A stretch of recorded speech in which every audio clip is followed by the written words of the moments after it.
this attorney is saying this dog has the greatest bite force, and that's why my client doesn't have an arm no more. If you're so focused on having the biggest dog, but you're not willing to have situational awareness, like there's multiple dimensions to this.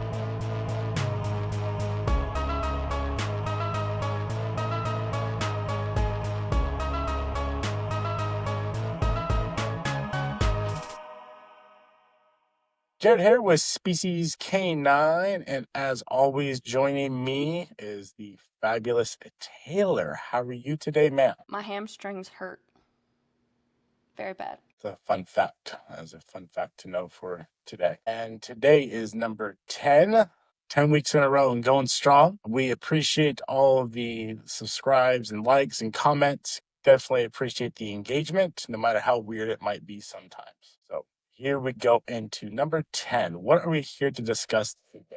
Yeah, so on our ranking personal protection dog breeds video, we got a lot of folks in the comments that seem to be confusing guard dogs, home protection dogs, with personal protection dogs. And people saying, come into my house unannounced and see what my German Shepherd does to you. Habada, habada, habada. So I thought this would be a great episode to explain what the difference is, and then to take this opportunity to actually do the same ranking system with the top 10 guard dog breeds. Okay. So let's clarify. So a personal protection dog is a controlled aggression that you're using a keyword that turns the dog's aggression on towards a individual or individuals for the protection of their person. They're strictly working on that drive of protecting pack mates. Now, this is all controlled. This is not a free-for-all of, well, I think this person's bad, I'm going to bite them. So that's personal protection, protecting of your person. Okay?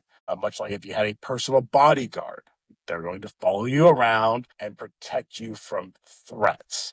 Versus I have a security guard that walks the premises, they're protecting the property. And that's what we're talking about is a guard dog. We're talking about territorial aggression. Someone crosses into their territory, they're going to show that aggression and handle the situation, whether it's enough just a defense bark or they're holding the person off. Ideally, the person sees this big scary dog barking at you and doesn't even enter your property. That's what we're talking about as far as like guard dogs. Territorial aggression without human intervention. Would you agree?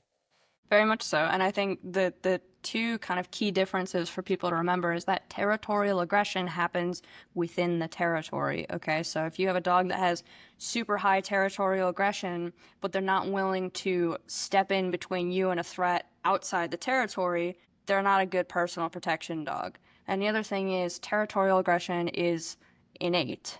Not to say that you can't train guard dogs necessarily, but there's a lot less training needed because it's something that they're going to do naturally. Personal protection dogs, while there is a genetic factor there, there's a lot more training for both control and confidence building of the dog so that they understand, I'm the baddest thing on this earth. I've always fought and never lost, right? Guard dogs are very different. There's less training needed there. And take the personal protection dog another step further. We're not talking about grandma's little poodle that's showing dominance aggression because no one can hug grandma because the little poodle's sitting on her lap and she's showing aggression. Yes. That's not personal protection. That dog is not protecting grandma. That dog is resource guarding and dominance aggression and saying, grandma's mine because she pets me alone, not everybody else, right? That's completely different. Now, your guardian breeds that we're going to be talking about here, those are going to have that territorial aggression that you talked about there. I'm not sure at the mix. I haven't seen this list, but there might be some flaunt guardian breeds in there. And those types of dogs that might not show aggression to people. They might only show aggression to other four-legged furry things. Some people represent four-legged furry things. Yeah. So, but let's get to it. Let's see. I'm interested in seeing what's in this list. So we're calling it the top 10 guard dog breeds. I really think for guard dogs, there's kind of a wider variety of dogs. So I picked the top 10 that I've seen. So starting from the left, we've got the Chow Chow. I think I'm going to phrase my question to you like this when we're ranking these. You have a estate, and at your estate, you've got cars, money, whatever. Which of these dog breeds would you trust to protect that estate? Nobody else is home. Yeah. So Chow Chow, I know that They've got a natural aloofness towards strangers, which can be good. It could also get bad if it's a family dog. You know, you might not be able to have guests in your home as easily as with some other dogs. Um, for me, that in this ranking as of right now, I'm not sure what the rest of these breeds are. It's a D right now. A D. Yes. Why?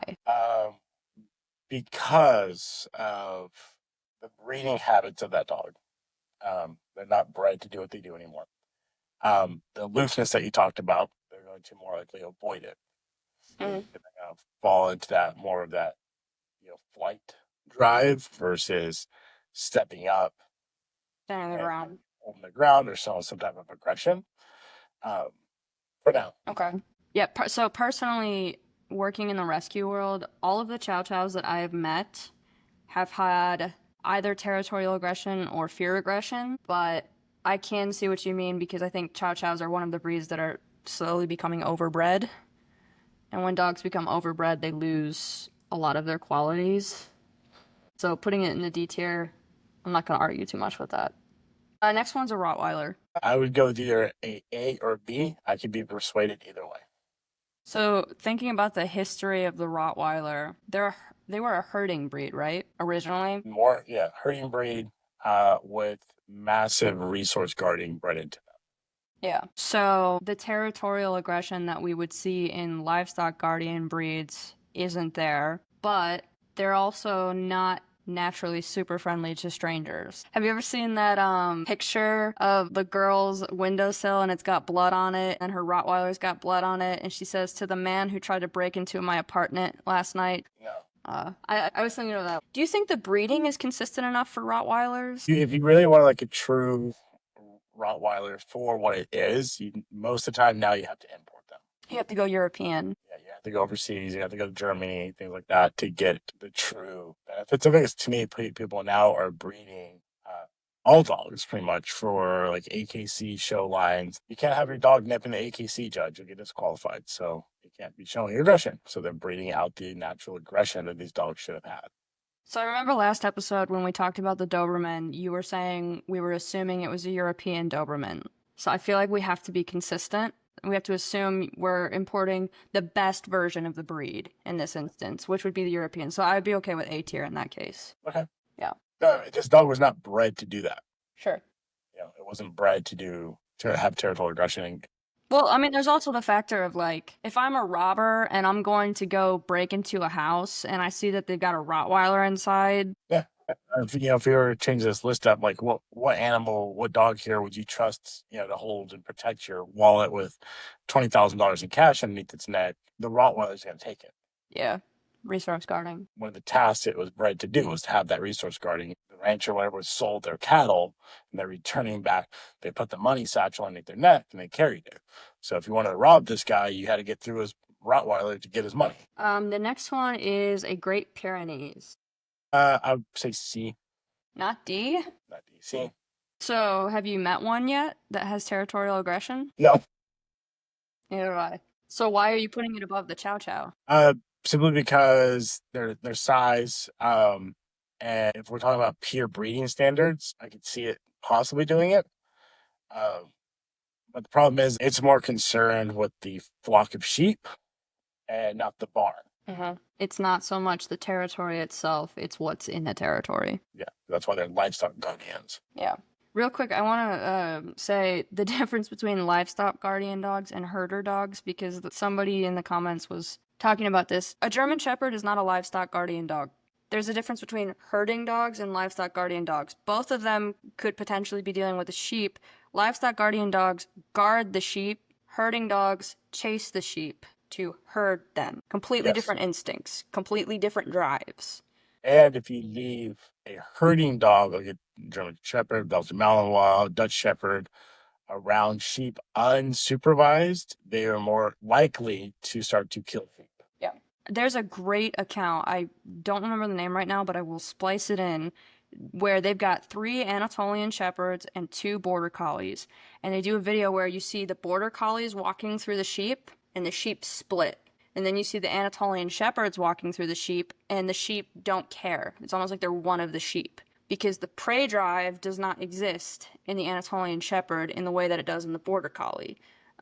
So guard dogs, they've got more of the territorial aggression like we just talked about, which is why you're not seeing a whole lot of herders on this list. Yeah.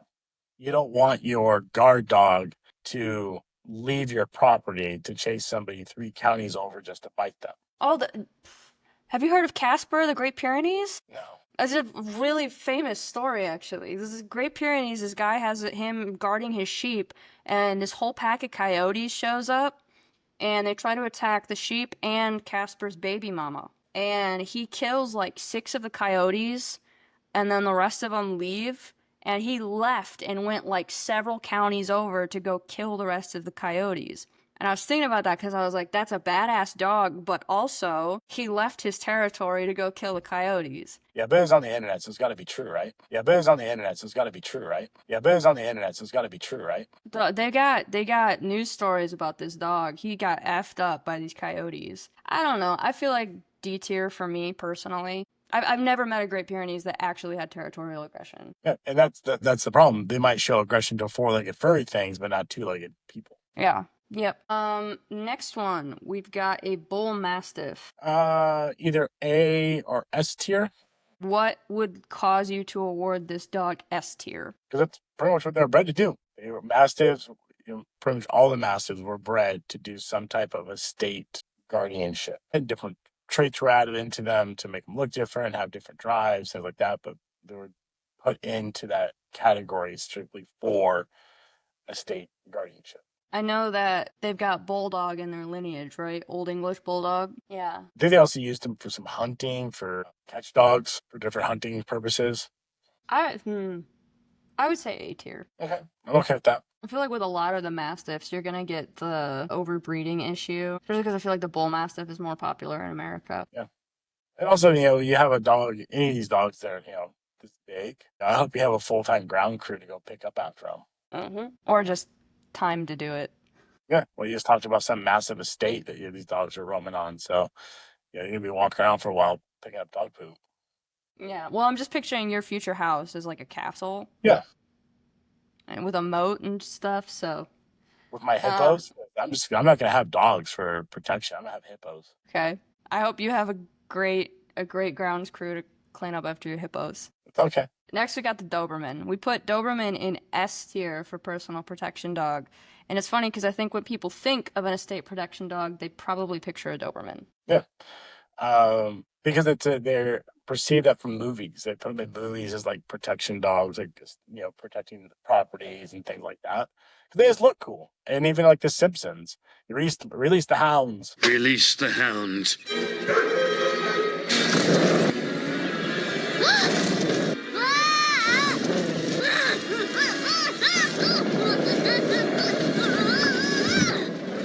They're essentially Dobermans that he's releasing, if you look at the little cartoon drawings. But I put in a B tier. B tier, really? Not C? I guess there's also the deterrence factor, right? Again, if you see a Doberman. Yeah, I can see that. Next, we've got everybody's favorite one to argue about, the Cane Corso. I'm sick of hearing people talk about the Cane Corso. For the Cane Corso lovers out there, I'm talking true Italian, bred, fresh off the boat to the Americas, doesn't speak English, truly bred. They are an S tier. Yeah, I'd agree. I would agree.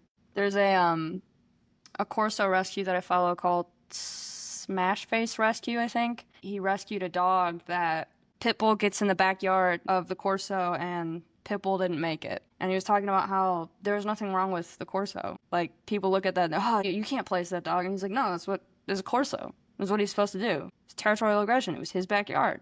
I remember hearing that story and being like, yeah, like that's how real these dogs are supposed to be. Yeah, you have to know what you're getting. You don't get this dog and think, I can have people over. Like the one dog you don't have on is like a Fila. If you have a Fila, you're not just going to be having random people come over and play with your kids and do these things and roughhouse, and they're not. But what's sad is we've established that there are a lot of people that are very silly and will end up getting a dog that they can't handle because they're silly or just don't know better. So next we have the Dog de Bordeaux. Hooch. Hooch from Turner and Hooch? Turner and Hooch. Yeah. Dog became that movie made that dog famous in the Americas. It's Hooch Baby. I would say S tier. Why would you say S tier? That thing drools so much, you're not going to worry about anybody getting in your house. They're going to slip and fall and bust their head open. S tier, without a doubt. That's what they're bred to do. Those things are bred to guard French estates. Yeah, I'd agree with that. I mean, they're also hefty boys too. Yeah, you got to remember all those dogs. Like you don't have the Neapolitan Mastiff on here, but the Neapolitan, the Cane, the Dog de Bordeaux, all those find their lineage back to the Roman dog of war. Mm-hmm. And it's luxury bred through those. You have centuries of breeding to get to these things, and Dog de Bordeaux. If you want a true estate guardian dog, that's it. I think they're also an incredibly stable dog as far as mastiffs go. I think I've read that first-time dog owners can own Dog de Bordeaux and be pretty okay, whereas another mastiff like the Corso, it's not a first-time dog, Next up, holy crap, we have the Kangal. Can people please shut up about Kangals? Okay, I want to make a point, okay? The Kangal has the biggest bite force of any breed of dog. It's like 700 and something PSI. I know that because people won't stop reminding me of it in all of the comments of our personal protection dog video. You should have included the Kangal. It's got the biggest bite force of any dog. Okay. The animal with the biggest bite force in the entire world is the saltwater crocodile. It's like 3,000 to 4,000 PSI. And yet we're not using the saltwater crocodile as a protection animal. Do you know why? Because there's things that matter more than bite force. I just want to say that. I had to get it off my chest. Yeah, well, my hippo's going to have 1,800 PSI. At least the hippo's got territorial aggression. Yeah, when you're talking about like personal protection dogs, even like your guardian dogs, there's going to be consequences. So the day you let your dog go on somebody, you're going to be sued. It's only a matter of time before you get served papers. So, you imagine you're in front of a jury that knows nothing about dogs, and all this attorney is saying is, this dog has the greatest bite force of all dogs, and that's why my client here doesn't have an arm no more. Yep. Kind of getting into the legal side, I think castle doctrine, right? At least here in Texas, you are allowed to do a lot more to defend yourself and your property in your home than you are out. That's criminal. We're talking civil. There's a big difference between a criminal case and a civil case. You shoot somebody, the cops come in, hey, good shoot, have a great day. Followed by the attorney walking in on the civil lawsuit who sues you for $5 million. Oh, why didn't you just let the guy take his stuff and run away? Big difference. So there was a case, I think it was in Georgia, where this family had 2 pit bulls. And a guy broke into their house while they weren't home. The pit bulls mauled this guy to death. And the family came home to find this guy dead, basically. And what ended up happening was there was no criminal charges, but they also decided not to euthanize the dogs for killing this man because the judge said he broke into their home and they were inside the house and they killed him. I think that's an interesting precedent. It depends on the scenario. Am I not able to flee? That's where the judge is going to come in and the law's going to kick in.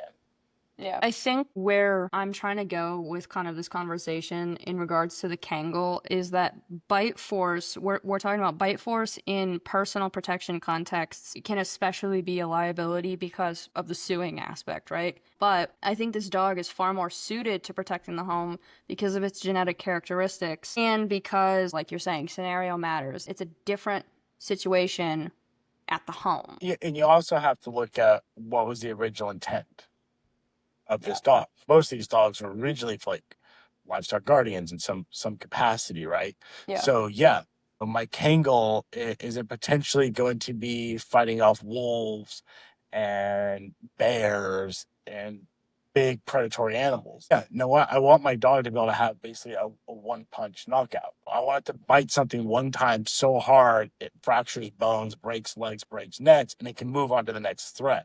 Now, coming into a home situation, it comes down to, how much money you got?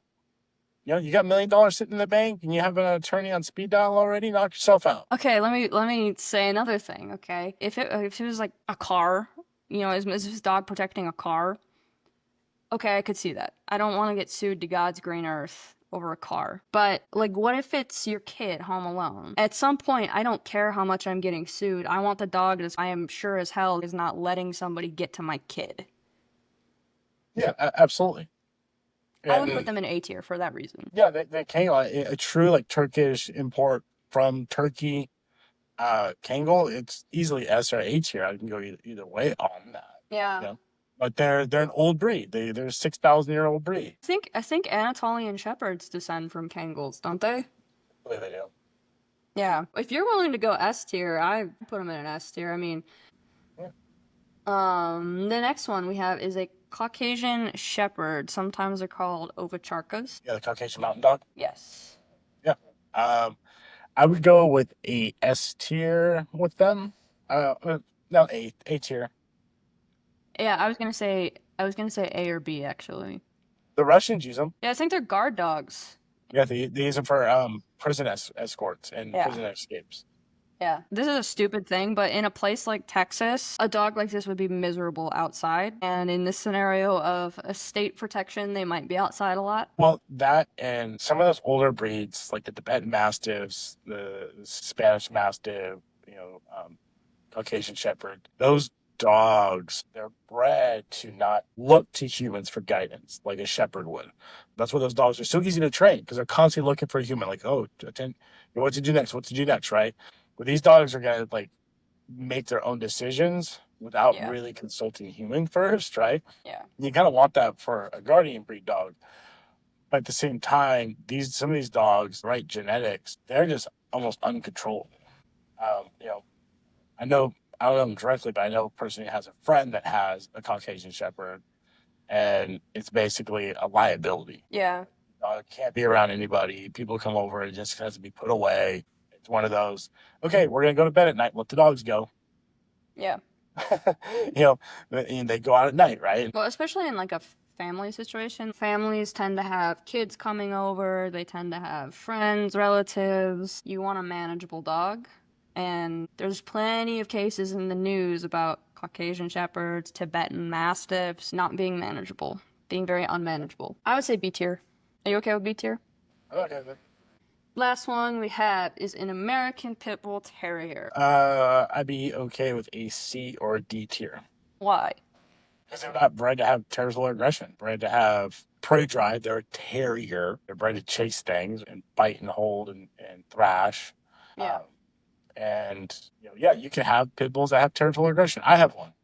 But is there more capable dogs if I really wanted to have that? Absolutely. Yeah, I agree. They weren't bred to have territorial aggression. They're definitely hard dogs, game dogs in many cases. I'm also biased because I love pit bulls. Yeah, and it's funny though, like you see the videos of like security videos of like pit bulls like attacking somebody, and 9 times out of 10, the person's fleeing. So they jump the wall, and dogs come around a corner and they start running. Yeah. So now the dog goes into prey drive. So the question is that if that person held their ground, would this dog second guess itself? You don't know. That's why if you ever encounter game bred type dog like that has the high prey drive, you can't run from it. Yeah.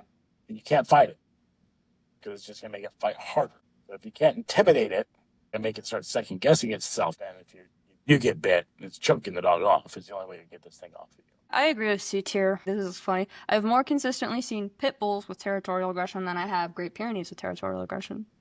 Yeah. Kind of funny. I think that's all of them. We don't have a normal distribution like we did last time, where the majority were in the middle. Yeah, that was a good list. But at the end of the day, if a dog is going to alert and make some noise and look scary, the average bad guy is not going to challenge it. Simply for the fact that a dog barking draws attention. They don't want that. Let's say someone's consulting you and they're like, I think I want a dog to be a guard dog. because my husband has to leave for weeks at a time at work, and I would feel better if I had a dog in the home. Would you talk to that person about other layers of protection? Like, would you put that in context for them, that the dog is just a layer of protection? Yeah, even for personal protection purposes, right? The vast majority of people that reach out for personal protection dogs are single females. And they want to have that layer of protection, absolutely. It's part of their security plan. And yeah, we have that conversation. What are they for? Are you willing to sacrifice your dog for yourself? Because there's a chance this dog is not coming out of there. Yeah. So are you willing to live with that consequence, knowing you sent your dog to their death? You have a massive bond with this dog. And it's completely okay. It's okay. That dog did it out of love. Yeah. If you could recall that moment and you could have that conversation with your dog and say, look, this is what's going to happen. I'm going to live, but you're not going to live through this. Will you do this? And I guarantee you, your dog's like, fuck yeah, let's go. And some people can't. They're like, there's no way. Okay, well, this is not what you need. What you need to go do is go buy a decent sized handgun, some martial arts, pepper spray, taser, do these other things, because if that day if hesitation comes, you might not make it out of there.